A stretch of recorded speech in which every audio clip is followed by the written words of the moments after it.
Como esta, fuckfaces? This is your commissioner giving you your week 4 breakdown of how all of our matchups went. Uh, kind of a rough week for yours truly, but let's be honest. I absolutely picked Craig to win this. I had no reservations that it was going to be me. I had this weird sinking feeling that he was going to kick my ass. And sure enough, 148 to 94 will do that to you. That is an ass kicking. And I left a couple big guys on the bench.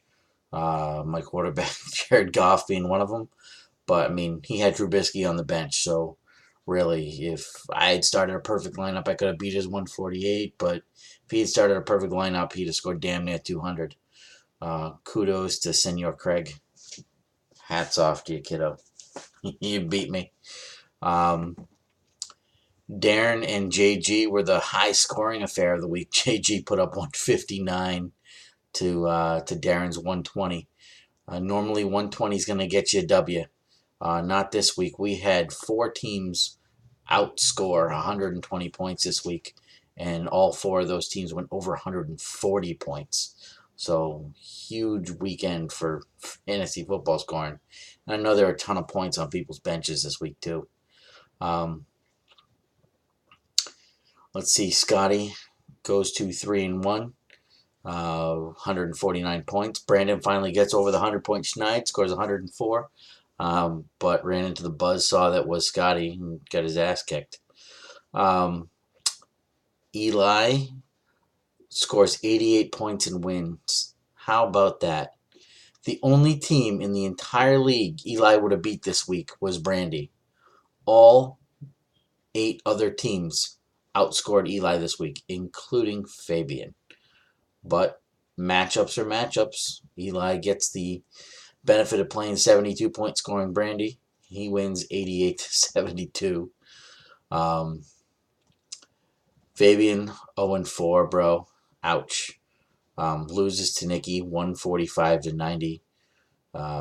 Pretty much just as bad as I lost. A little bit worse, but still, a 55-point loss is tough to take in the end. So that's your recap of, per se, who did what this week. Now on to more pressing matters. On to my normal commissioner note. Normally I put all this in writing, but now I'm going to try and come to you guys via video with all this stuff, so it's a little more personable. Maybe we have a little bit more fun with it than just going, oh, great, this motherfucker wrote 2 pages of shit. Let's see if I got time to read this on the shit up. So, welcome to week 5, ladies and gentlemen. We got bye weeks in full swing. I know a couple of teams were on bye last week, but really it was Carolina and Washington. So besides me with McCaffrey, who did that really hurt? But this is the point of the season when your team's always going to be tested. You're going to have good players that aren't going to play, and you're going to have to put someone on your vaunted bench in for somebody like JG or myself that has significant depth on the bench. Maybe it makes our decisions a little bit easier. It's like, oh, well, I have to start him because I can't start McCaffrey because he's on bye. And, lets us put other people in the lineup. But it's never any fun to have, like, that core of 10 that you like starting, not be playing for the week because then you really, maybe you got to pick someone up on the waiver wire and you got to worry, did you have a good enough claim? We got players that are injured now, getting hurt. Leonard Fournette. I think everybody in the league lost their starting tight end during the season. Quarterbacks get hurt. No Jimmy Garoppolo that you drafted in the 5th round. Major problems. And even myself with Le'Veon Bell, and now with the time that I was really putting this thing together, I didn't know when he was going to come back. But now we know. Week 7, he'll come back, and really week 8 will be my first week that I'll get Le'Veon Bell. Which means if y'all want to trade for Le'Veon Bell, the price is Le'Veon Bell. It's not, oh, this guy ain't going to play. And, I'll be real with y'all. If you want to trade for Le'Veon Bell, I will give you James Conner and Le'Veon Bell as the same person. That way you'd have them from now until whenever. But understand that I'm not going to take a shitty trade. And Le'Veon Bell is a top 5 back. And he's worth that in return. Or, maybe like a top 5 receiver. Stuff like that. Legit trades. Don't be stupid. So really, this is the point of the season where you kind of got to sit back, take some stock, and, ask yourself a few questions. Who's for real? Who just had a couple good weeks? Where do you have holes in your lineup? How can you kind of patch them up, whether that's a waiver wire, trades?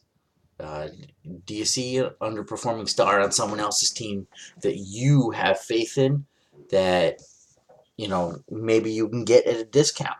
You never know. Why does Nicky still have Des Bryant on his team? These legitimate questions.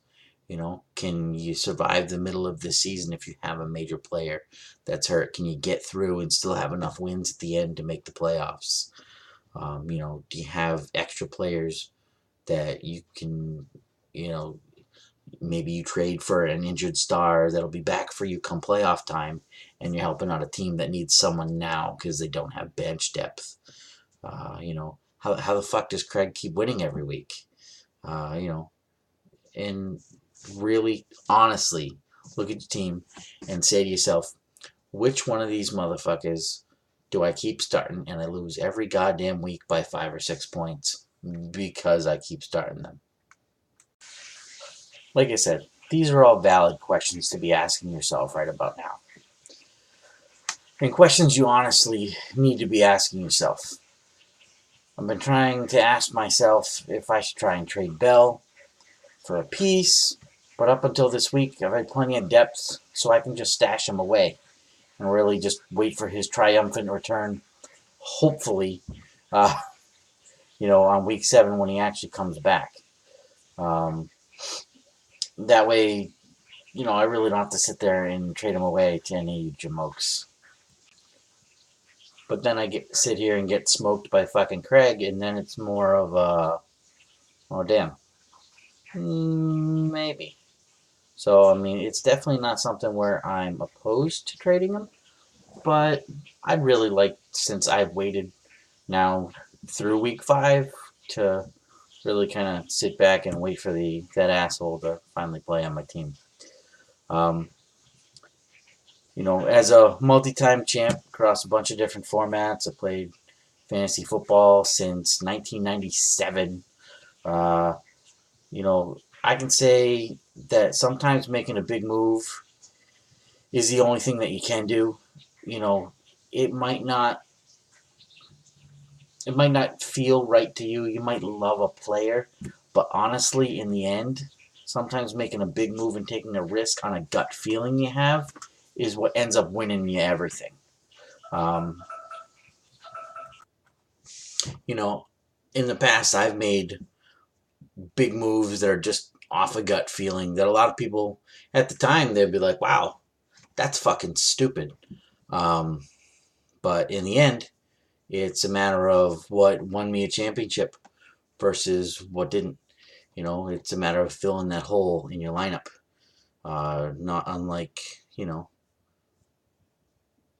filling another type of hole. Like my mouth because I'm fat and I like cookies. Just what it is. Fuck off.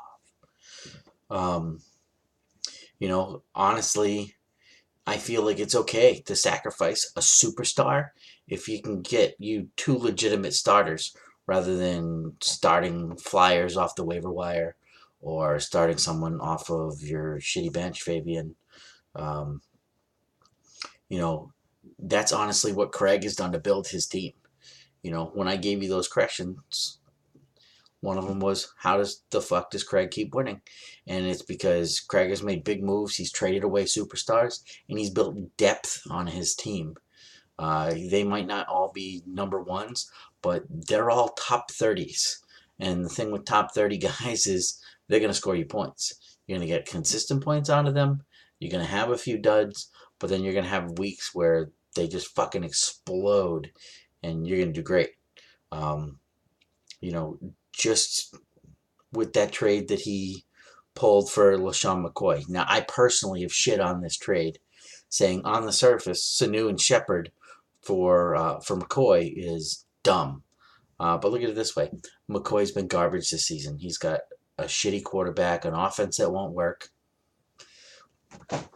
and he was starting Larry Fitzgerald. Larry Fitzgerald the last 2 weeks has scored 0 and 2. McCoy hurt, didn't play, so 0 and then 3 this week when healthy enough to play. Mohamed Sanu 11 and 13 in the last 2 weeks. Shepard 14 and 15. So who looks like the dumbass? Is Craig the dumbass for trading for Sanu and Shepard? It doesn't look like it right now. The player he traded away scored 3 combined points, and the starters he got in their place have scored a combined almost 25, 28 points a week. So he looks like a genius, and he's winning. So a win right now isn't any better or worse than a win at the end of the season. Craig's just 4-0, and now he's like sitting back like, you know what? I only have to go 500 the rest of the way. If Craig goes 500 the rest of the way, boom, he's in the playoffs, and with a decent seed, mind you. All he's got to do is not go on a colossal losing streak. And, he's built depth on his roster at this point to where if someone does get hurt, he has someone to replace him that's not some fucking waiver wire hack. So, you might love your superstar player, but I'm going to sneeze. That's my sneeze. Sneeze. So, you might love your fucking superstar player. He might be your boyfriend or whatever.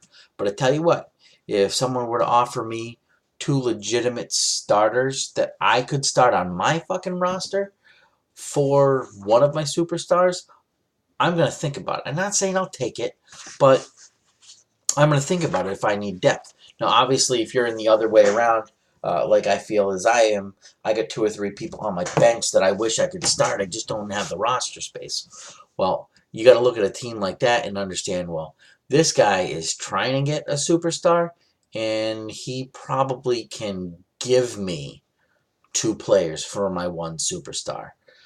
Those are the teams that you should try and trade with if you have the superstar but no depth.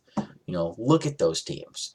Look at a team like mine. If you're Fabian, who has someone like, say, Saquon Barkley, I know you don't want to get rid of him, but just for an example, you're like, all right, well, man, I'll give you Saquon Barkley, but you're going to give me, McCaffrey, and Carson, or McCaffrey and Breida, or McCaffrey and Jeffrey, something like that. And, again, not saying I'll take it, but it's something that I'm going to consider because I'm like, oh, well, Saquon's, he's looking like he's going to end up with a better season than McCaffrey, but it'll be close. I have an extra piece. So, yeah, I made Fabian's team better, but I also believe I made my starting team better when I get to the playoffs. So 2 teams got better in 1 trade and no one get fucked. That's how you kind of think of these things while you're going and you're working the trade market.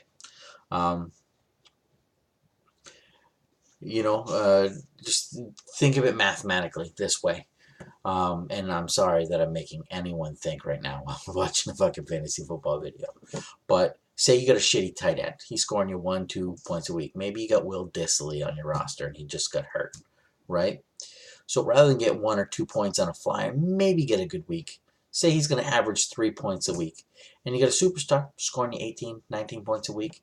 So you combine the 2 together and maybe they're scoring you 21. Well, shit. If you can go out, you trade Saquon Barkley for a good tight end who averages 7, 8, 9, 10 points a week, plus maybe a lower tier running back that scores 10 points a week, maybe you're averaging somewhere around 25 points a week out of those 2 positions rather than 20 because you got a shitty player and a superstar. It's just a matter of how the math works. When you look into the trade, look at he's averaging 20 points and he's averaging 2. He's averaging 15 and 15. Well, it'd probably be better to get on my roster 2 players that score 15 that'll both start rather than a 20 and a 2. You know, because 30 is bigger than 22. Again, sorry for the math lesson. Didn't really mean to, but I feel like I should explain it because some of y'all don't understand that. You know, with all that said, you know, I understand not everybody's going to make a move. And honestly, most of you guys do get this. Most of you guys are wheeling, you're dealing, you're trying to make your team better. I've never seen so many goddamn trades in my entire life. But I've also seen some pretty stupid ones come through. You know, even ones that don't even come through as offers that I get in a text. It's like, bro. But it's a matter of being open and willing to take that risk. You know, I know people after the fact are kick themselves. Like, hey, I'll give you Todd Gurley for Kareem Hunt. Nah, bro, I'm going to ride him out. And I'm just sitting there like, I'm offering you someone who's so much better than the player I'm getting in return, but I just need to get rid of him because he was an ineligible keeper. But people wanted to hang on to their dudes. And now you got Kareem Hunt, and the first place team in the league has fucking Todd Gurley on his team, fucking ruining defenses. He won the goddamn championship last year. So, I mean, these are moves that you regret after the fact that you don't make because that shit could have won you a championship. We all have moves that we made that cost us the damn championship. I remember trading fucking DeMarco Murray for Adrian Peterson the year DeMarco Murray won the MVP. I didn't know. I thought he had 4 good weeks. And Adrian Peterson was the MVP the previous season. So I was like, I'll take AP. What happens? He goes, beats the shit out of his kid. Now I got child beater Adrian Peterson suspended all season. And some fucking asshole has DeMarco Murray winning a goddamn rushing title. Killing me. So, I mean, yeah, bad moves are made. But that's the thing.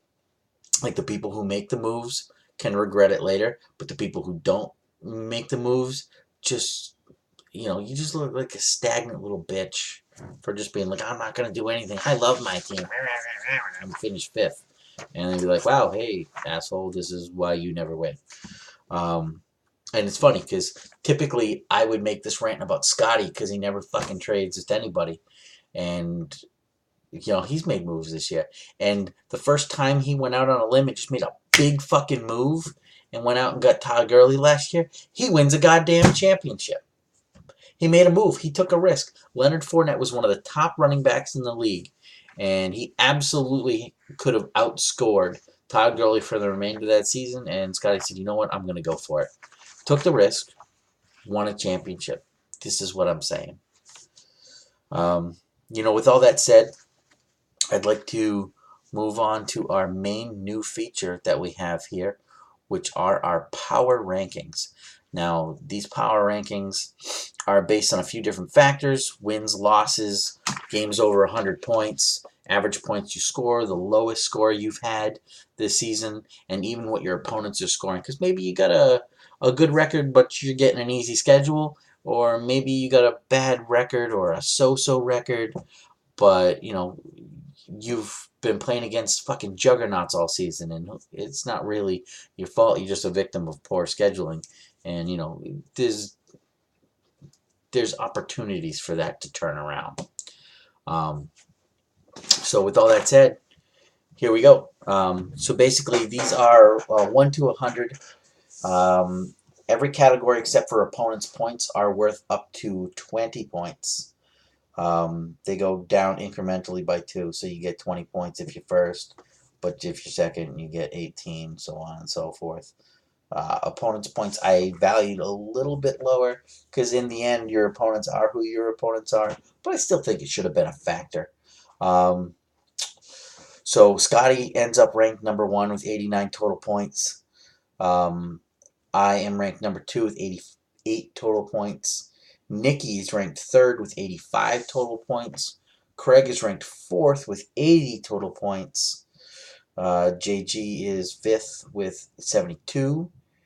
Eli is 6th with 65. Brandy with 55. Darren 8th with 50. Fabian is 9th with 37 points. And with a lowly 28 points is Brandon. Now, just to talk about a few of these things, obviously Craig gets the most points for wins. He's the only 4-0 undefeated team. You have to take that into consideration. We had a 5-way tie for most 100-point weeks with 3. Nobody's had 4 yet. The closest was me, but I fell short by 6 points this week of 100. So it was the first non-100 point scoring week. The highest overall score in a single week, JG with 159, took the crown for that one. The best lowest score actually goes to me. 94 points is my lowest scoring week of the season, and that is absolutely tops with, I believe, JG coming in second with that, with 93 being his worst. Average points scored per week, Scotty with number 1 at 123.5. Nikki with 116.5 was number 2, and Eli at 114.5 was 3, and then I was 4th at 114.25. So really close between me and Eli. I think it's like a one point difference on the season, maybe 2. So it's real close. Opponents' points against. Darren has had the hardest strength of schedule. No wonder why he's 0-4. His opponents have scored 523 points against him in 4 weeks, and that's just outrageous. Nobody is even cracked the 500 barrier.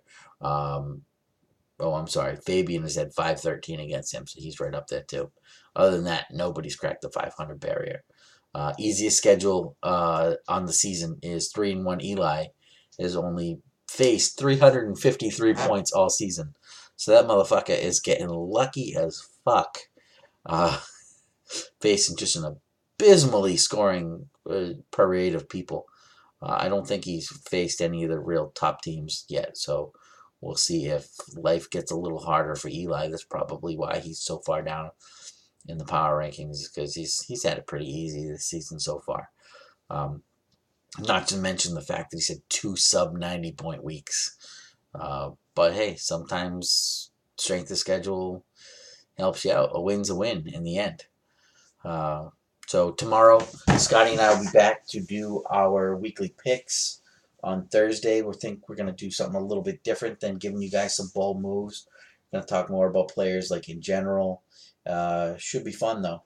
Hope you guys enjoyed the power rankings. Hope you enjoyed the little recap and my little side commissioner note. Waiver pickup night. Everybody put your waiver claims in. I hope none of you guys get anybody I want. So fuck you guys. Peace.